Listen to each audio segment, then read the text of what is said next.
জলের ফোঁটাকে ফোঁটা নামে সম্বোধন করা হয়। অনেক ফোঁটা একত্রিত হলে সাগরের রূপ ধারণ করে। শুধু একটা পাতাকে পাতা বলা হয়, অন্য অনেক পাতার সাথে একত্রিত হলে তা গ্রন্থের রূপ ধারণ করে।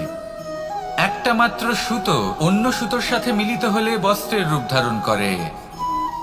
অনেক সংখ্যক ইট একত্রিত হলে মহলের রূপ ধারণ করে। সৈন্যরা একত্রিত হলে সৈন্যদল তৈরি হতে পারে। এটা হলো শক্তি সংগঠনের, এটাই হলো শক্তি একতার। তা সে বনস্পতি হোক বা কোনো ব্যক্তিই হোক, কোনো মনোভাবই হোক, যদি একা থাকে তাহলে দুর্বল হয়ে পড়বে। যদি সংগঠিত থাকে তাহলে শক্তিও বাড়বে আর আপনাকে সামনে এগিয়েও নিয়ে যাবে। তাই এই একতায় বিশ্বাস রাখুন আর আমার সাথে ভালোবেসে বলুন, রাধা রাধা। জীবন কিসের উপর নির্ভরশীল? ধনের ওপর, বৈভবের ওপর, নিঃশ্বাসের ওপর? না, এই জীবন নির্ভরশীল বিশ্বাসের ওপর। বিশ্বাস নিজের ওপর, বিশ্বাস আমাদের আপনজনের ওপর। কিন্তু যখন এই বিশ্বাস ভেঙে যায় তখন মানুষের মনও ভেঙে যায়, আর তারপর সে অন্য কিছু করতেই পারে না। তখন কি করা যেতে পারে? 3টে কাজ আছে যা আপনি করতে পারেন। প্রথম, ভালোবাসা। যাকে আপনি ভালোবাসেন, যারা আপনাকে ভালোবাসে, ভুল যারই হোক না কেন, তার কাছে ক্ষমা চাইতে কখনোই সংকোচ বোধ করবেন না। দ্বিতীয় হলো বিশ্বাস। যারা আপনাকে ভালোবাসেন, আপনাকে বিশ্বাস করেন, তাদের বিশ্বাস কখনো ভাঙবেন না। তৃতীয় হলো আশা। যারা আপনাকে ভালোবাসেন, আপনাকে বিশ্বাস করেন, তাদের আশা আপনার সাথে জড়িত। তাদের থেকে কখনো কিচ্ছু লুকোবেন না। এই 3টে কাজ করুন আর এই জীবন সুপ্রসন্ন হয়ে বলবে, রাধা রাধা। জীবনে সাফল্য এবং অসফলতা আপনার বল, আপনার শক্তির উপরে নির্ভরশীল নয়, আপনার মানসিকতার উপর নির্ভরশীল। যদি কোনো ব্যক্তি দৃঢ় নিশ্চয় করে নেয় তাহলে সে কখনো হারে না। যদি কেউ হার মেনে নেয় তাহলে সে কখনোই জিততে পারে না। শেষ পর্যন্ত কি হয়? এই ভাবনাই সত্য হয়ে সামনে চলে আসে, আর এই ভাবনাই পরবর্তীকালে ইতিহাস রচনা করে। সেই জন্য আপনি যদি চান আপনার নাম ইতিহাসে থাকুক, তাহলে দৃঢ় হতে শিখুন। ইতিবাচক ভাবনার সাথে, পরিশ্রমের সাথে এগিয়ে চলতে থাকুন। প্রতিস্পর্ধা গ্রহণ করুন আর শুধুই এগিয়ে যেতে থাকুন। সংসারে আপনি যে কোনো উচ্চতাতেই পৌঁছতে পারবেন, কারণ ইচ্ছে শক্তি আর ভালোবাসার চেয়ে বেশি শক্তিশালী আর কিছুই নেই। তাহলে আসুন আর আমার সাথে ভালোবেসে বলুন, রাধা রাধা। আজ আমি আপনাকে একটা ছোট্ট কাহিনী শোনাবো। একবার আমি, রাধা আর দাদা, আমরা 3 জনে মিলে লুকিয়ে একটা উপবনে গেলাম আম পেড়ে খেতে। অনেক পরিশ্রম করে আমরা ওখানে পৌঁছলাম আর আমরা আশ্চর্যচকিত হয়ে গেলাম এটা দেখে যে এবার তো আম পাকেইনি। এবার দাদা কি করলেন, একটা আম পাড়লেন আর সেটা চাখলেন, আর উনি নিরাশ হয়ে পড়লেন। উনি বললেন যে এটা তো খুবই টক। তারপর রাধা একটা আম পাড়লো আর সেটা চেখে দেখলো, আর রাধা উৎসাহিত হয়ে পড়ল। আমি রাধাকে জিজ্ঞেস করলাম, কি হয়েছে, তুমি এত উৎসাহিত কেন? তখন রাধা বলল যে এবার এত বেশি টক আম হয়েছে যে এগুলো দিয়ে আমরা আচার বানাবো। তাহলে দাদা ওখান থেকে বেরিয়ে গেলেন নিরাশ হয়ে এবং খালি হাতে। রাধাও ওখান থেকে বেরিয়ে গেল কিন্তু উৎসাহিত হয়ে, আর অনেকগুলো কাঁচা আম সাথে নিয়ে। এর থেকে আমরা কি শিক্ষা পেতে পারি? যে প্রত্যেকটা স্থানে এমন কিছু রয়েছে যেখান থেকে আমরা কিছু একটা শিক্ষা লাভ করতে পারি, যা আমাদেরকে বিকাশের পথে নিয়ে যেতে পারে। এই শিক্ষা প্রত্যেক স্থানে আছে। সবকিছু আমাদের দৃষ্টিভঙ্গির উপর নির্ভর করছে। যখনই আমাদের জীবনে, আমাদের সম্পর্কে কোনো সমস্যা, কোনো বিপদ আসে, তখন বেশিরভাগ মানুষ সেই বিষয় নিয়ে দুঃখী হয়ে পড়েন। আর কিছু মানুষ এমনও থাকেন যারা শেষ পর্যন্ত তার সমাধান করেন, বিপদকে পরাজিত করেন, সম্পর্কগুলিকে আবার জুড়ে দেন। যদি আপনি সুখের খোঁজ করেন তাহলে আপনি সুখ অবশ্যই পাবেন, প্রসন্নতা অবশ্যই পাবেন। যদি আপনি দুঃখ খোঁজেন তাহলে দুঃখ অবশ্যই পাবেন। এবার আপনি কি খুঁজতে চান সেই চয়ন আপনারই। আসুন আর আমার সাথে ভালোবেসে বলুন রাধা রাধা। যখন সূর্যের অত্যাধিক তাপের কারণে এই ধরিত্রী শুষ্ক হয়ে যায়, তখন প্রতিবিম্ব আমরা এইভাবে দেখতে পাই। আমরা কোথাও দূরে তাকালে আমাদের মনে হয় সেখানে জল রয়েছে। আমরা যখনই কাছে গিয়ে দেখি তখন দেখি যে সেখানে জলই নেই। তারপর যেই আমরা পেছনে ফিরে তাকাই আমরা দেখি যেখান থেকে আমরা এসেছি সেখানে জল পড়ে রয়েছে। এবার এই যে মরুতৃষ্ণা, তা কিন্তু শুধুই ভূমিতে নয়, আমাদের ভাবনা চিন্তার সাথেও এটাই হয়ে থাকে, অনেক সময় হয়ে থাকে। যে ব্যক্তি জল লাভ করার আশায় বসে থাকে সে কখনোই জল লাভ করতে পারে না। কিন্তু যে ব্যক্তি জল লাভ করার আশায় নিরন্তর পরিশ্রম করতে থাকে, ঘাম ঝরায়, সেই ব্যক্তি কোনো মরুভূমিতেও জল লাভ অবশ্যই করে। জীবনে যদি আমরা বড় কিছু লাভ করতে চাই তাহলে নিরন্তর পরিশ্রম করতেই হবে। পরিশ্রমের এই মনোভাব অত্যন্ত গুরুত্বপূর্ণ। এই মনোভাব আর দৃষ্টিভঙ্গি এ হলো অন্তরের গুণ। রূপ এবং প্রসাধন এগুলি হলো বাহ্যিক আবরণ। যে ব্যক্তি রূপের কারণে আপনাকে ভালোবাসে তা প্রকৃত ভালোবাসা নয়, কিন্তু যে ব্যক্তি আপনার আবেগ এবং মানসিকতার জন্য আপনাকে ভালোবাসে তাই হলো প্রকৃত ভালোবাসা। তাহলে এই কথাটা মনে রাখুন আর আমার সাথে ভালোবেসে বলুন রাধা রাধা। সিংহকে বনের রাজা বলা হয়। অত্যন্ত শক্তিশালী হয় সে, তার পরিবারও খুব বড় হয়। কিন্তু যদি এমন হয় যে সিংহের পরিবারে নিজেদের মধ্যেই কলহ সৃষ্টি হয়, যদি তারা নিজেরাই লড়তে থাকে তাহলে কি হবে? সিংহকে মেরে তার পরিবারকে মেরে ফেলে শেয়াল বনের রাজা হয়ে উঠবে। এবার এই কথা শুধুই সিংহের উপর প্রযোজ্য নয়, বরং প্রত্যেকটি ব্যক্তি, প্রত্যেক পরিবার, প্রত্যেক সম্প্রদায়, প্রত্যেক রাজ্যের উপর প্রযোজ্য হতে পারে। পরিবারে যদি মতভেদ বেড়ে যায় তাহলে সেই পরিবার ভেঙে যেতে পারে। ইতিহাস এই বিষয়ের সাক্ষী। যদি সমাজের মানুষ নিজেদের মধ্যেই লড়তে থাকেন তাহলে কেউ রাজা হতে পারেন না, বরং অন্য কেউ সেই কলহের সুযোগ নিয়ে নিজে রাজা হয়ে বসেন। একতার গুরুত্ব বুঝতে শিখুন। ঘুরে ফিরে বিষয়টা এসে দাঁড়াচ্ছে সেই ভালোবাসায়, কারণ ভালোবাসাই হলো সেই যা সকলকে একসাথে বেঁধে তাদের আনন্দে রাখতে পারে। প্রেমের থেকে বেশি শক্তিশালী আর কিছুই নেই। তাই এই প্রেমকে নিজের মনে জাগ্রত করুন, নিজের পরিবারে বর্ষণ করুন, সমাজে বর্ষণ করুন, রাজ্যে বর্ষণ করুন, আর এই ভালোবাসার সাথেই বলুন রাধা রাধা। বর্ষার ঋতু যখনই আসে আনন্দ এবং উচ্ছ্বাসে মন ভরিয়ে তোলে। কখনো আপনি এটা ভেবে দেখেছেন যে এই বর্ষা যা আমাদের মনকে উচ্ছ্বাসে ভরিয়ে তোলে সে নিজে কতটা পরিশ্রম করার পরে আমাদের কাছে আসে? নদী হোক, সরোবর হোক, সমুদ্র হোক, তাকে সূর্যের তাপ সহ্য করতেই হয়। বাষ্প হয়ে আকাশে উড়ে যেতেই হয়। আকাশে গিয়ে কঠোর শীতলতার সম্মুখীন হতেই হয়। সেই ঠান্ডা সহ্য করতেই হয়। আর তারপর এই বর্ষা আমাদের গায়ে ঝরে পড়ে, কারোর তৃষ্ণা নিবারণ করে, আবার কাউকে আশ্বাস দিয়ে যায়। সেইভাবে জীবনে যদি আমাদের কোনো বড় কাজ করতে হয় তাহলে আমাদের কঠোর এবং নিরন্তর পরিশ্রম করতেই হবে। আর যে ব্যক্তি এই পরিশ্রম করার পরেও কোনো একটি নির্দিষ্ট স্থানে পৌঁছে যাবার পরেও বিনম্র থাকেন, সেই ব্যক্তি অমরত্ব লাভ করেন। তিনি হলেন সেই ব্যক্তি যাকে সমগ্র সংসার ভালোবাসেন। তাহলে সবসময় মনের মধ্যে বিনম্র ভাব বজায় রাখুন আর আমার সাথে ভালোবেসে বলুন রাধা রাধা।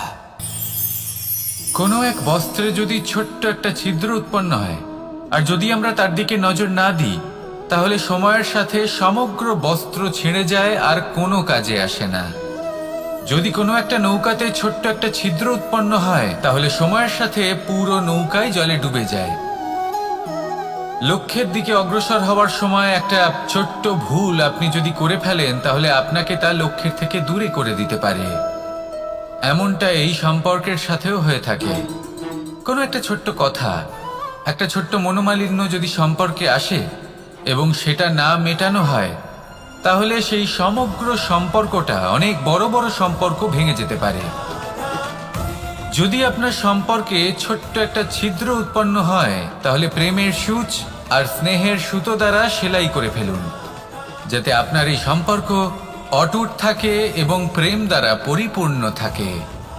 আসুন আমার সাথে ভালোবেসে বলুন, রাধা রাধা। বর্ষা। কখনো অনুভব করে দেখেছেন এই বর্ষা?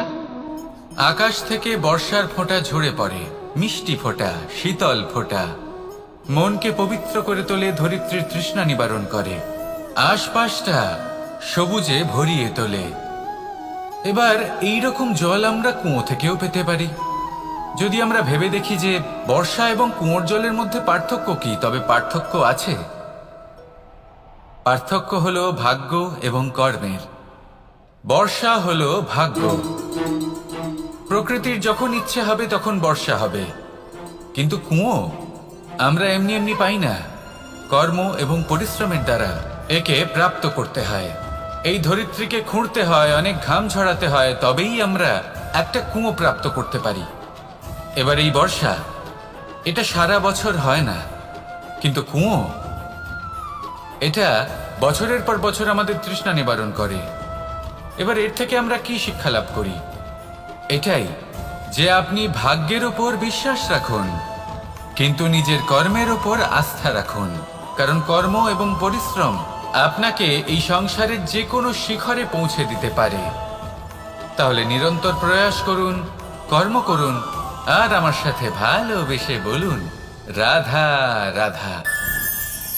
ইচ্ছে বড়ই বিচিত্র জিনিস। এই ইচ্ছে যদি তা পূর্ণ না হয়, তাহলে তা ক্রোধকে জন্ম দেয়। যদি তা পূর্ণ হয়, তাহলে লোভকে জন্ম দেয়। যদি সময়ের মধ্যে পূর্ণ না হয়, তাহলে শোককে জন্ম দেয়। আর যদি সময়ের পূর্বেই পূর্ণ হয়ে যায়, তাহলে অহংকারকে জন্ম দেয়। সকলের ইচ্ছে থাকে, আপনারও অবশ্যই থাকবে, তা অবশ্যই পূরণ করবেন। কিন্তু একটা কথা মনে রাখবেন, আপনার এই জীবন, এটা কোনোভাবেই আপনার ইচ্ছে পূরণ করার মাধ্যম নয়। এ হলো ধৈর্য সাধনের এক মাধ্যম, নিয়ন্ত্রণ করার এক মাধ্যম। নিয়ন্ত্রণ নিজের কামনার ওপর, নিজের ইচ্ছের ওপর, নিজের আবেগের ওপর। কারণ ইচ্ছে এটা হলো সেই অশ্বের মতো, যা একবার লাগাম ছাড়া হয়ে গেলে, আপনার হাত থেকে যদি এই লাগাম বেরিয়ে যায়, তাহলে তা আপনাকে সোজা বিনাশের পথে নিয়ে যেতে পারে। কিন্তু যদি আপনি একে নিয়ন্ত্রণ করতে পারেন, তাহলে এটা আপনাকে সাফল্যের শিখরে অবশ্যই পৌঁছে দিতে পারে। তাহলে ইচ্ছেগুলিকে নিয়ন্ত্রণ করুন, আর আমার সাথে ভালোবেসে বলুন, রাধা রাধা। আমরা আনন্দ লাভের জন্য ভালোবাসি মা বাবাকে, ভাই বোনকে, পরিবার পরিজনকে, বন্ধুকে, প্রেমিকাকে। আমরা চাই যে সকলে যেন আপন হয়ে থাকেন, আমাদের কাছে থাকেন। কিন্তু মানুষের একটা প্রবৃত্তি আছে যে তিনি যা লাভ করে ফেলেন তার মূল্য তিনি বুঝতেই পারেন না। যদি আপনার বাড়ির কাছে একটা মিষ্টি জলের সরোবর থাকে বা সুন্দর নদী থাকে, তাহলে জলের গুরুত্বটা কি আপনি তা বুঝতেই পারবেন না। সেইখানে আপনি যদি কোনো একটা মরুভূমিতে যান, আপনি অনুভব করতে পারবেন যে এক একটা ফোঁটা জলের কি গুরুত্ব, তার মূল্য কি। সুখের মুহূর্তে যদি আপনজনদের মনে রাখেন, তবে দুঃখের মুহূর্ত নিজে থেকেই দূরে সরে যাবে। ভালোবাসা এবং তার সাথে স্মরণ করা, এটাই তো হলো জীবনের এবং ভালোবাসার আসল মূল্য। আসুন আর আমার সাথে ভালোবেসে বলুন, রাধা রাধা। ধন মানুষের জীবনের সবথেকে বড় প্রয়োজনীয়তা, সেই অস্ত্র যার দ্বারা মানুষের জীবনের অনেক সংকট দূর করে দেওয়া যেতে পারে, সেই মাধ্যম যার দ্বারা সংসারের সমস্ত জাগতিক সুখ স্বাচ্ছন্দ্য লাভ করা যেতে পারে। কিন্তু ধনের দ্বারা আমরা সবকিছু লাভ করতে পারি না। জাগতিক স্বাচ্ছন্দ্য আমরা লাভ করতে পারি, কিন্তু সুখ লাভ করতে পারবো না। সুখের উপকরণ আমরা লাভ করতে পারি, কিন্তু সুখের অনুভূতি লাভ করতে পারবো না। আনন্দ, সন্তোষ, প্রসন্নতা এগুলো ধন দ্বারা লাভ করা যায় না। কিন্তু হ্যাঁ, আনন্দ, সন্তোষ আর প্রসন্নতার সাথে যদি কোনো কাজ করেন তাহলে অবশ্যই ধন লাভ করবেন। তাহলে আসুন আর এই প্রসন্নতার সাথে বলুন, রাধা রাধা। মানুষ শুধুমাত্র দুই ধরনের ব্যক্তির সামনেই নত হন। একজন হলেন তিনি যাকে তিনি সম্মান করেন, আর আরেকজন যাকে তিনি ভয় পান। এবার কোনো ব্যক্তি যদি আপনার সামনে নত হন তাহলে তার পেছনের কারণ কি? আপনার প্রতি সম্মান নাকি আপনার প্রতি ভয়? সেটা আপনাকেই বুঝতে হবে। যদি আপনি এমন মনে করেন যে তাতে কি যায় আসে, ভয় হোক বা সম্মান, কেউ আমার সামনে নত তো হচ্ছেন, যদি এটা আপনার চিন্তা ভাবনা হয় তাহলে আপনাকে মনে করিয়ে দিই, এই সময় বদলাতে বেশি সময় লাগে না। আজ যে ব্যক্তি আপনাকে দেখে ভয় পাচ্ছে, কাল এই ভয়ের সমাপ্তিও ঘটতে পারে। আবার এমনও হতে পারে যে তার কাছে অত্যধিক শক্তি চলে এলো। অনেক কিছুই হতে পারে। তাই মনে রাখবেন, যে মাথা ভয়ের কারণে নত হয় তা সময় এলে সবার আগে বিরোধিতা করতে পারে, আর যে মাথা সম্মানের কারণে নত হয় আপনার জন্য নিজের শিরচ্ছেদও সে করতে পারে। তাই সকলকে আপন করে নিন, কিন্তু ভয় প্রয়োগ করে নয়। কর্ম করুন এবং সম্মান অর্জন করুন। শুধু এটাই করুন আর আমার সাথে ভালোবেসে বলুন, রাধা রাধা। আমাদের জীবনে গুরুজনেরা, জ্ঞানী মানুষজন সবসময় একটা কথা বলেন, ধৈর্য ধরো। শুধুমাত্র দুটো শব্দ, কিন্তু কতটা বিশাল সেটা বোঝার চেষ্টা করুন। ছোট একটা অস্ত্র হাতে নিন এবং একটা বিশাল পর্বতে নিরন্তর প্রহার করতে থাকুন। ধৈর্য ধরে সেই কাজ করতে থাকুন। এমন একদিন আসবে এই বিশাল পর্বতে আপনি একটা পথ তৈরি করবেন। কোনো ধনুর্ধর যখন নিজের বিদ্যা অর্জন করেন তখন তাকেও ধৈর্য ধরতে হয়, তার নিজেকে সময় দিতে হয়, তবেই সে ধনুর্বিদ্যা শিখতে পারে। সেইভাবে আমাদের জীবনেও ধৈর্য ধরার খুব প্রয়োজন। পরিবারে ধৈর্য রাখতে পারলে তাহলে আস্তে আস্তে দেখবেন প্রেম বৃদ্ধি পাচ্ছে। সমাজে যদি ধৈর্য রাখতে পারেন তাহলে আস্তে আস্তে এই সমাজ আপনাকে সম্মান করবে। যদি নিজের জীবনে ধৈর্য রাখতে পারেন তাহলে নিজে থেকেই আত্মবিশ্বাস বাড়বে, নিজের বিকাশ হবে। জীবনে সবই সম্ভব যদি ধৈর্য রাখতে পারেন। হয়তো আস্তে আস্তে হবে, কিন্তু হবে অবশ্যই। শুধু ধৈর্য রাখুন, কারণ ধৈর্যই সব থেকে বড় পুঁজি। আসুন আর আমার সাথে ভালোবেসে বলুন, রাধা রাধা। কোনো এক সময়ের ঘটনা এটা। মা এবং বাবা হাটে গিয়েছিলেন। তখন আমি আর দাদা গিয়েছিলাম গরু চড়াতে। আমরা বাড়ি ফিরে এলাম, আর মা সেই সময় একটা কাজ করতেন। যখনই হাটে যেতেন দরজা তালা বন্ধ করে যেতেন। উনি খুব ভালো করে জানতেন যে যদি ওনার এই মাখন চোর সঠিক সময় পৌঁছে যায় তাহলে এক ফোঁটাও মাখন আর অবশিষ্ট থাকবে না। এবার ঘটনা কিছুটা এরকম হলো যে মা আর বাবা মাঝে মাঝে হাটে যেতেন, তাই মাঝে মাঝেই দরজা তালা বন্ধ করতে হতো। যখন মা আর বাবা ফিরে এলেন তখন বাবা ভুলে গিয়েছিলেন যে এই চাবির গোছা থেকে ঠিক কোন চাবিটা দরজার তালা খোলার জন্য উপযোগী। উনি চেষ্টা করতে শুরু করে দিলেন। একটার পর একটা চাবি দিয়ে উনি চেষ্টা করতে থাকলেন, কিন্তু সেই দরজার তালা তো খুলতেই চাইছিল না। ওনার মাথা থেকে ঘাম পড়তে শুরু করলো। তখন মা বললেন যে তালা ভেঙে দেওয়া যাক। মা চলে গেলেন, আর বাবা বললেন, না না দাঁড়াও, আর কিছু চাবি বাকি আছে, এটা হয়তো খুলতে পারবো। মা হাতুড়ি নিয়ে চলে এলেন সেই তালা ভাঙার জন্য, আর তখনই বাবা শেষ চাবিটা প্রয়োগ করলেন আর দরজার তালা খুলে গেল। যদি উনি চেষ্টা না করতেন তাহলে এই তালাটাও ভেঙে যেত আর চাবিটাও নষ্ট হয়ে যেত, ঠিক কিনা? এবার এই ঘটনাটা আমি দেখেছিলাম, আর আমার মনে হলো যে কখনো কখনো এই চাবির গোছার মধ্যে থেকে শেষ চাবিটাও কিন্তু জীবনের দরজা খুলে দিতে পারে। সেজন্য আপনি যদি জীবনে সাফল্য লাভ করতে চেষ্টা করেন, নিজের লক্ষ্যে পৌঁছতে চান, তাহলে হার মানবেন না। হয়তো দেখবেন আপনার পরবর্তী প্রচেষ্টা বা এই অন্তিম প্রচেষ্টা আপনাকে সাফল্যের পথে নিয়ে গেল। তাই নিরন্তর প্রচেষ্টা করতে থাকুন, জীবনে সাফল্য লাভ করুন, আর আমার সাথে ভালোবেসে বলুন, রাধা রাধা। কোকিলের ডাক শুনে আমার মন প্রফুল্ল হয়ে ওঠে। কোকিল হলো আমার অত্যন্ত প্রিয়। এরকমই আরো একটা পাখি আছে, কাক। একদিকে কাক, অন্যদিকে কোকিল। এদের মধ্যে বেশি পার্থক্য নেই, কিন্তু কোকিলের কণ্ঠ শুনে সবার মন প্রফুল্ল হয়ে ওঠে।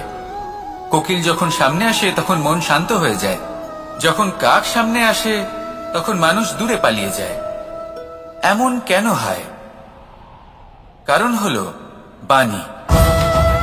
কোকিলের বাণী অত্যন্ত মিষ্টি, অত্যন্ত মধুর। সেখানেই কাকের বাণী অত্যন্ত কর্কশ শোনায়, আর কর্কশ বাণী শোনা কেউ পছন্দ করেন না। আপনি নিজেকে জিজ্ঞেস করুন, কোনো ব্যক্তি আপনার সাথে কথা বললে তার বাণী মধুর হলে আপনার ভালো লাগে, আর যদি কর্কশ হয় তার থেকে দূরে চলে যেতে ইচ্ছে করে। তাই নিজের বাণীও এইভাবেই মধুর রাখুন, মিষ্টি রাখুন। এ আমারও খুব প্রিয়। আর এটা তখন হয় যখন মনে প্রেম থাকে। মনের মধ্যে প্রেম জাগ্রত করুন, বাণী নিজে থেকেই মধুর হয়ে যাবে। আর কৃষ্ণ নিজে থেকে আপনার কাছে আসবে আর আপনার সাথে বলবে, কি রাধা রাধা।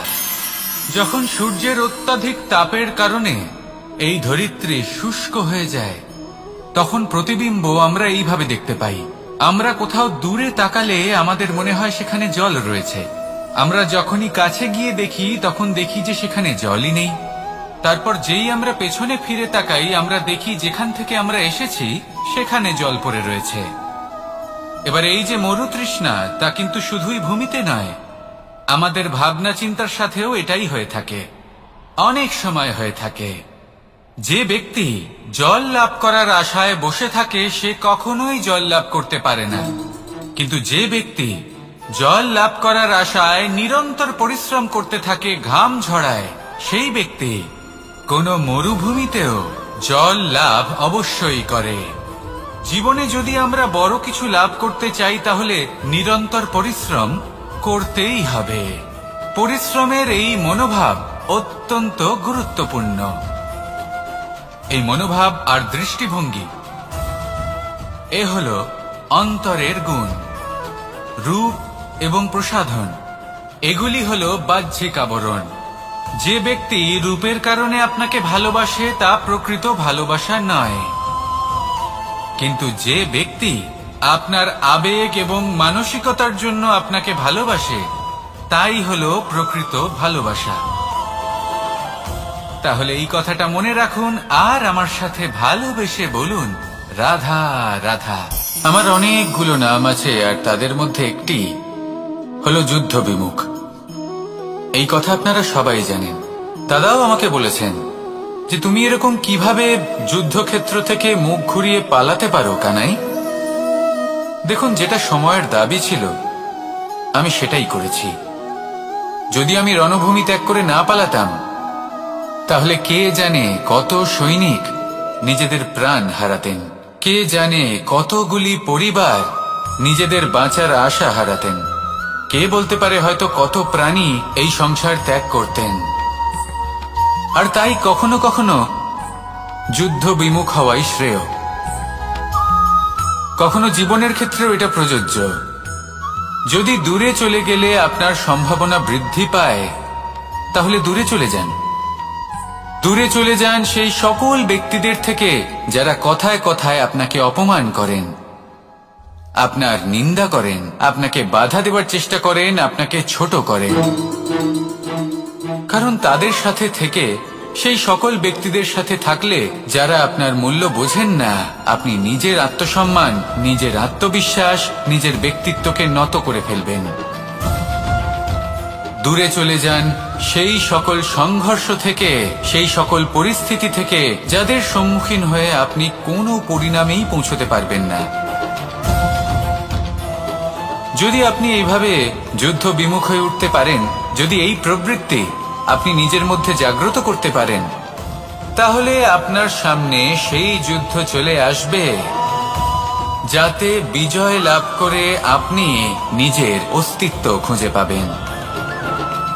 আর সেটাই হলো সবথেকে বড় জয়লাভ। আসুন আমার সাথে ভালোবেসে বলুন, রাধা রাধা। মানুষ নিজের জীবনে সেই সবকিছু লাভ করতে পারে যা সে কামনা করে। শুধু প্রয়োজন হলো ইচ্ছে এবং সিদ্ধান্তের। এবারে ইচ্ছে আসলে কি? সেটা হলো এই মনে প্রকট হওয়া একটি ভাবনা, একটি আবেগ। শুধু তা দিয়ে কিছুই হয় না। যখন সেই ইচ্ছের সাথে দৃঢ় প্রতিজ্ঞা জুড়ে যায়, তখন বিষয়টা এগোতে থাকে। একটা উদাহরণ দিই, ধরুন আপনি মরুভূমিতে আছেন এবং আপনি মধুর জল পান করতে চান। এটা হলো শুধুমাত্র আপনার মনের একটি ইচ্ছে। যখন এই ইচ্ছের সাথে সিদ্ধান্ত জুড়ে যায়, তখন আপনি সেই মরুভূমিতে গর্ত খুঁড়তে চেষ্টা করেন। আর যখন এই সিদ্ধান্তের সাথে নিষ্ঠা জড়িত হয়, তখন আপনাকে সেই জল লাভ করার থেকে কেউ বাধা দিতে পারে না। ইতিহাস এটার সাক্ষী। যিনি নিশ্চিত করেছেন, তিনি সেই সবকিছু লাভ করেছেন যা তিনি লাভ করতে চেয়েছেন।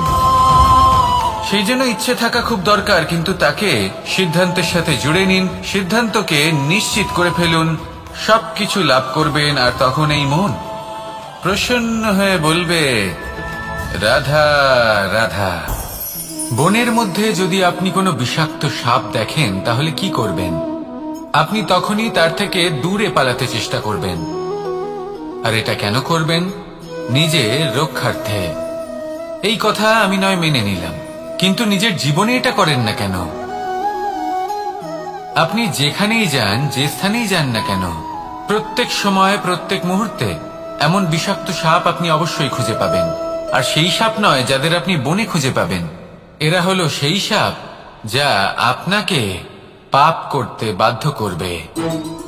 আপনার অন্তরের বাসনা, ক্রোধ, অহংকার, লোভ, ঈর্ষা এদের বৃদ্ধি ঘটাবে। দেখুন, বনের এই সাপ আপনাকে একবার ছেড়ে দিতেও পারে, ছোবল নাও মারতে পারে, কিন্তু এই যে পাপরূপী সাপ আছে, তা অবশ্যই ছোবল মারবে। কর্ম যদি করেন তাহলে অবশ্যই ফল পাবেন। সেই জন্য যখনই কোথাও যাবেন, যদি এমন কাউকে দেখেন, যদি এমন কিছু দেখেন যে আপনাকে পাপ করতে বাধ্য করছে, তাহলে সেই মুহূর্তে সেখান থেকে পালিয়ে যান। যেমন বনের সাপ দেখে আপনি পালাতে থাকেন। সৎকর্মের রক্ষা অত্যন্ত আবশ্যক। আসুন আর আমার সাথে ভালোবেসে বলুন, রাধা রাধা। এই সংসারের সব থেকে বড় সুখ কি? কেউ বলবেন নিজের লক্ষ্য প্রাপ্ত করা, কেউ বলবেন ধন উপার্জন করা, কেউ বলবেন নিদ্রাই সব থেকে বড় সুখ, কেউ বলবেন রাজ্য লাভ করা, আবার কেউ বলবেন মাতার হাত থেকে খাবার খাওয়া, আদি ইত্যাদি। কিন্তু যদি সত্যি কথা বলি, এই সংসারের সব থেকে বড় সুখ হলো সেবা করা। কখনো কাউকে সেবা করে দেখুন। এই সেবা দ্বারা অন্য কোনো মানুষের আশীর্বাদ লাভ করাতেই সুখ রয়েছে। আপনার সেবা ভাব দ্বারা যখন কোনো মানুষ নিজের অন্তরাত্মা থেকে আপনাকে আশীর্বাদ করে, তার থেকে বড় সুখ আর কিছুই নেই। কারণ প্রত্যেক মানুষের মধ্যে ঈশ্বর বাস করেন। নরের সেবাই হল নারায়ণের সেবা। নিষ্কাম সেবা করাই হলো সব থেকে বড় সুখ। তাই নিজের অন্তরে সেবার এই ভাব জাগ্রত করুন। যে সুখের কথা আমি বলছি, সেই সুখ অনুভব করেই দেখুন। এই মন সুপ্রসন্ন হয়ে বলবে, রাধা রাধা। বায়ু পঞ্চতত্ত্বের মধ্যে তৃতীয় তত্ত্ব। কেউ একে সমীর বলে, আবার কেউ একে পবন বলে। প্রথম কথা হলো এটাই যে এই বায়ু আমাদের জীবন দান করে প্রতিদিন, প্রত্যেক মুহূর্তে। এই বায়ুর কারণেই আমরা নিঃশ্বাস নিতে পারি, জীবিত থাকতে পারি। এই বায়ুই হলো সেই যা সকল মেঘেদের একত্রিত করে একটি স্থানে আর বর্ষা ঘটায়। আর এই বর্ষার কারণেই এই ধরিত্রীতে অন্ন উৎপন্ন হয়। এই বায়ুকে দেখুন, কখনো এতটা সৌম্য যে আপনার কোনোই তফাৎ বোধ হয় না, আর কখনো কখনো এমন রূপ ধারণ করে ফেলে যে অনেক বড় বড় পর্বতের আকার পর্যন্ত বদলে ফেলে। এটাই হলো বায়ুর বিশেষত্ব। বায়ু শেখায় যে সময়ের সাথে সাথে বইতে থাকো, সকলকে জীবন দান করো, সকলকে সাহায্য করো, কিন্তু যখন বিপদ সামনে আসবে তখন দৃঢ় হয়ে সম্মুখীন হও। বাধা অনুযায়ী নিজেকে গড়ে নিতে হবে, আর কখন কতটা কঠোর হতে হবে আর কখন কতটা সৌম্য হতে হবে এটা বায়ুকে দেখে শিখুন, আর আমার সাথে ভালোবেসে বলুন রাধা রাধা। এই সংসারের আরম্ভ থেকে এখনো পর্যন্ত এবং ভবিষ্যতেও একটা যুদ্ধ আছে, যা হয়ে চলেছে, চলতেই থাকবে।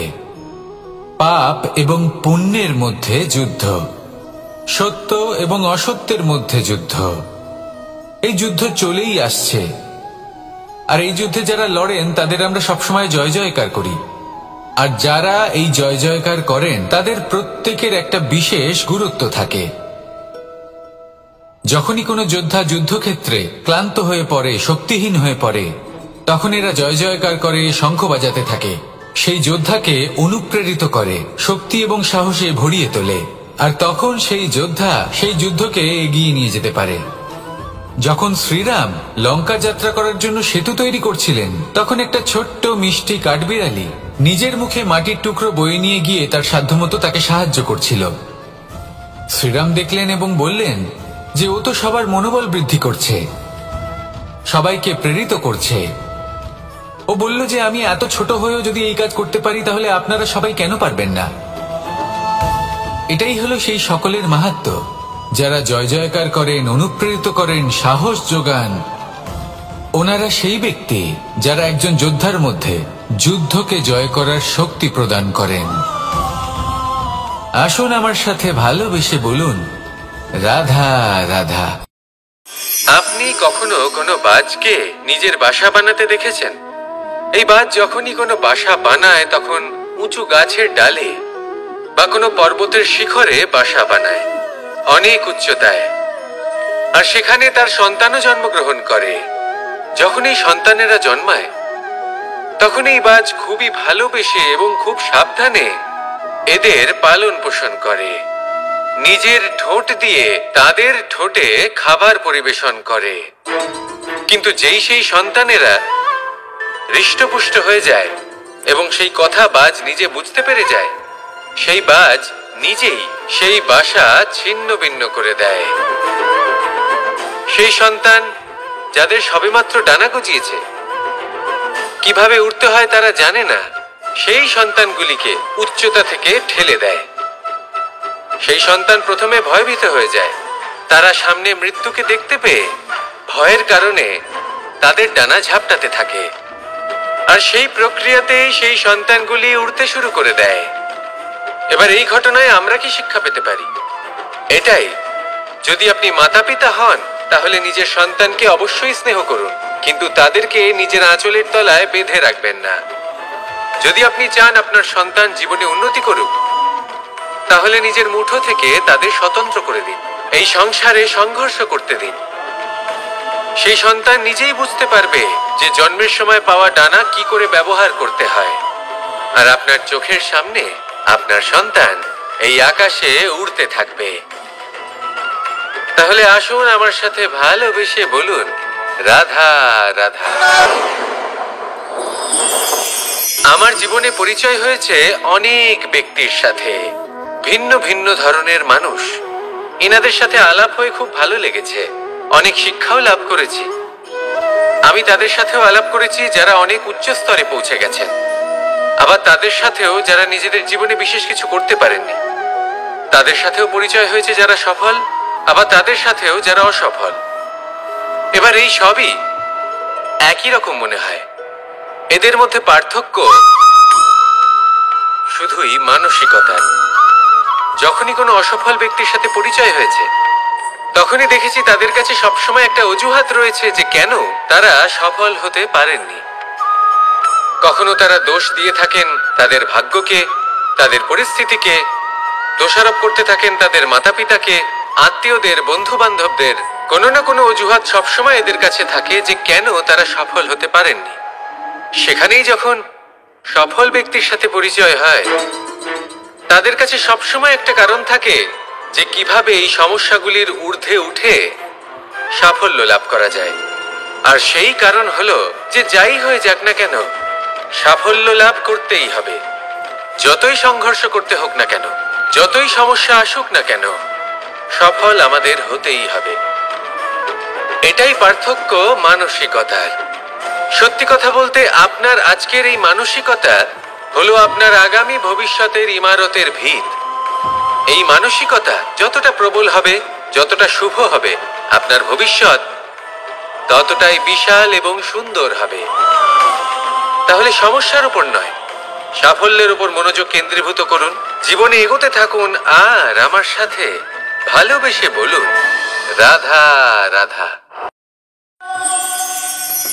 মানুষের জীবনে দুই ধরনের আবেগ থাকে যা চিরকাল তার সাথে বসবাস করে। প্রথম, স্বপ্ন।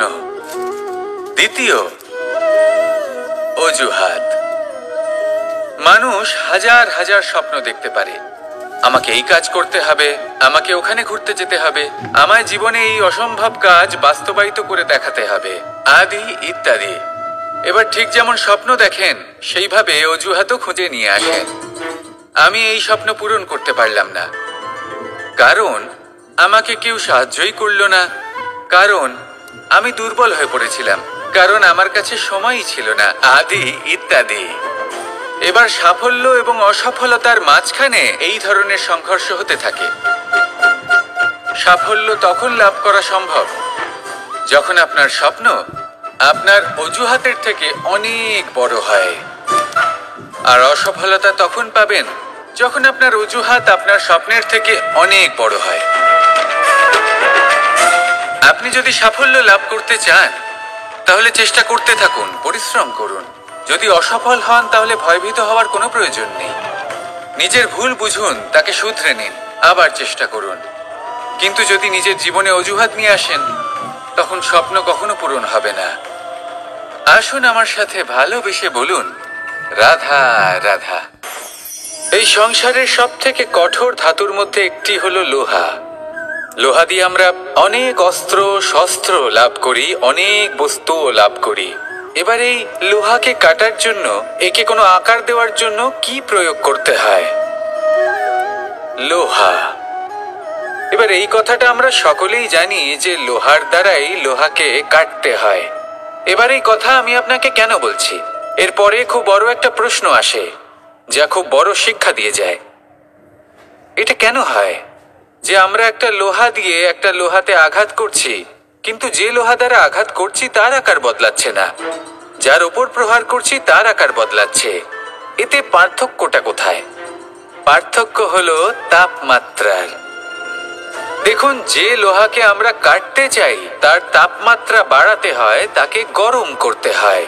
আর যে লোহা দ্বারা আমরা আঘাত করতে চলেছি, সেই লোহা আমাদের ঠান্ডা রাখতে হয়।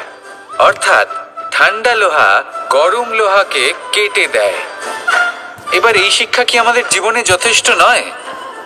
আমাদের জীবনে অনেক সমস্যা আসতে পারে, কিন্তু আমাদের এই বিষয়ে বিশেষ খেয়াল রাখতে হবে যে আমাদের মনকে আমরা যেন ঠান্ডা রাখি, এই মস্তিষ্ককে শান্ত রাখতে হবে। যদি আমরা ক্রোধ বা ঈর্ষার আগুনে জ্বলতে থাকি, বিদ্বেষের আগুনে জ্বলতে থাকি, তাহলে আমরাও সেই লোহার মতোই হয়ে যাব যার তাপমাত্রা অত্যন্ত বেশি। তখন যে কেউ এসে আমাদের বিচ্ছিন্ন করে চলে যাবে। মনে রাখবেন, যিনি যত বেশি স্থির বুদ্ধির অধিকারী, যিনি হলেন সব থেকে বেশি শান্ত, তিনি হলেন সব থেকে বেশি বলশালী। তাহলে শান্ত থাকুন আর আমার সাথে ভালোবেসে বলুন, রাধা রাধা। কনক, কি সুন্দর একটা শব্দ। এর অনেকগুলো রূপ রয়েছে, অনেকগুলো অর্থও রয়েছে। প্রথম অর্থ হলো স্বর্ণ, অর্থাৎ সম্পত্তি। দ্বিতীয় অর্থ ধুতুরা, অর্থাৎ গাছের ছোট একটা বীজ যা কিনা অত্যন্ত শক্তিশালী হয়। যদি বেশি মাত্রায় এর প্রয়োগ করা হয়, তাহলে এটা বিষময় হয়ে উঠতে পারে। এই হলো সেই ধুতুরা যার প্রয়োগ মহাদেবের পুজোতে করা হয়। এবার প্রশ্ন হলো এটাই যে এই স্বর্ণ এবং এই ধুতুরার মধ্যে মিল কি রয়েছে? মিল হলো এটাই যে এই দুটোই মানুষকে মত্ত করে তোলে। ধুতুরা মানুষকে তখন মত্ত করে যখন তাকে সেবন করা হয়, কিন্তু স্বর্ণ, ধন, সম্পত্তি, মানুষ এটা যতটাই অর্জন করে নেয় সেটাই যথেষ্ট। এই স্বর্ণ মানুষের ভাবনা চিন্তা করার ক্ষমতাকে বশ করে ফেলে। মানুষ সম্পত্তির লোভে মত্ত হয়ে ওঠে, কারণ যে যত চমৎকারী, যতটা অমূল্য হয়, তাকে সামলানো কিন্তু ততটাই কঠিন, তাই না? তাই মনে রাখবেন, ধন, স্বর্ণ, সম্পত্তি এগুলো ধুতুরার থেকেও অনেক বেশি বিষাক্ত হতে পারে। তাই এর ওপর আত্মসংযমের একটা কবচ পরিয়ে রাখবেন এবং বিবেকের শক্তির সাথে এগুলো প্রয়োগ করুন, তবেই কল্যাণ হবে। আসুন আমার সাথে ভালোবেসে বলুন, রাধা রাধা।